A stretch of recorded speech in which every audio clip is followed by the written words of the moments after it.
సామాన్యుడి చేతిలో సామాజిక అస్త్రం నెంబర్ వన్ నెంబర్ వన్.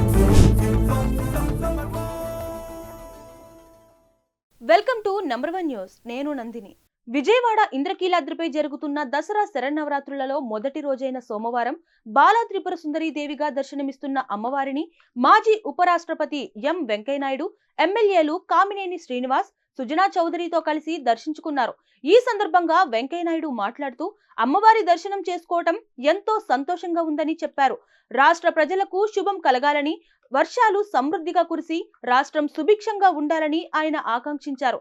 అరాచక శక్తుల నుండి కాపాడాలని అమ్మవారిని కోరుకున్నట్లు తెలిపారు. రాష్ట్ర ప్రజలందరికీ దసరా నవరాత్రి శుభాకాంక్షలు తెలియజేశారు. దేవాదాయ శాఖ కమిషనర్ రామచంద్రమోహన్, ఈవో సీనా నాయక్ మాజీ రాష్ట్రపతికి, ఎమ్మెల్యేలకు స్వామివారి తీర్థ ప్రసాదాలు అందజేశారు. మరిన్ని లేటెస్ట్ అప్డేట్స్ కోసం చూస్తూనే ఉండండి నంబర్ 1 న్యూస్. సామాన్యుడి చేతిలో సామాజిక అస్త్రం.